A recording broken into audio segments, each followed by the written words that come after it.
The world of glass manufacturing is a tricky one, for it is one of the most complicated and unpredictable materials to work with. Flickinger Glassworks in Brooklyn is a master at it. They are in the business of bending glass, creating pieces that sometimes defy logic.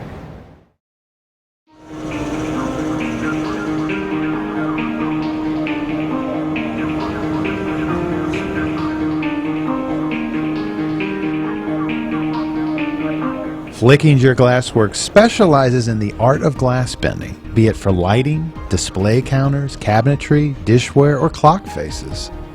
They also cast, etch, and enamel glass. We'll run 40-50 jobs, and they'll range from one little beveled piece of glass for Mrs. Smith's lighting fixture in Bay Ridge, all the way to a custom canopy at the New York Resource Center and everything in between.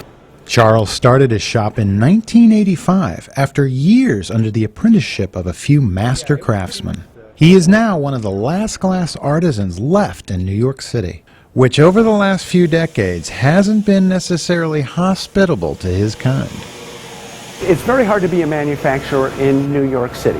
Our expenses couldn't be higher. We're paying the highest utilities, we're paying the highest wages, we're paying the highest taxes, workman's comp, unemployment, all that stuff. We lose work to China and to other facilities out in the Midwest that don't have our expenses all the time. It's so important to be very efficient.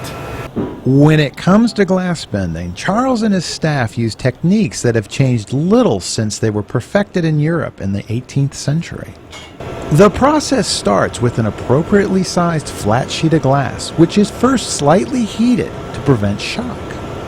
Next, it is placed onto the desired shaped concave steel mold. So I have molds here from the 1830s and 1840s that we're still using today.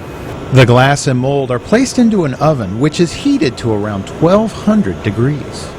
One secret, and I guess if I say it here, it's not a secret anymore, but when you bend the glass in a bowl shape, you want to spin the glass on a turntable.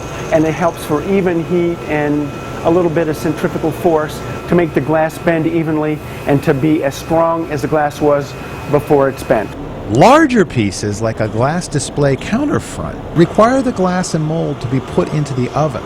Then a worker pokes a steel rod through a hole and carefully pushes the glass into the mold, finessing and coaxing it into the desired shape. A hard skill that takes years to master. It's just one of the reasons Flickinger Glassworks has a client list any manufacturing discipline would envy. Ralph Lauren Polo, the Museum of Modern Art, and Macy's are just some of the clients they've worked with. But perhaps their best known work is seen by tens of thousands of people every day. It is the famed clock in the center of Grand Central Terminal. They also worked on dozens of the terminal's unique lighting fixtures. You know, when we did work at Grand Central, that was very satisfying from a glass standpoint, but also there was a lot of very fine metal work going on there, a lot of fine tile work, a lot of fine marble work, and to see it all come together, and this was 97 to 99, it was a real treat. A more recent project involved the Booth Theater in Times Square, for which they replicated original etched glass light shades. Yet another challenge, but as Charles says, a chance to learn and have fun. Unfortunately, and I got to speak very quietly because my bookkeeper is in the office, we really don't care that much if we make money. Of course we do. We have to stay in business. Like I say, I got to be a businessman. But on the other hand, you have to be challenged. You have to stretch the material. You have to stretch the technology. And you know, no matter how you price it, you just hope to break even.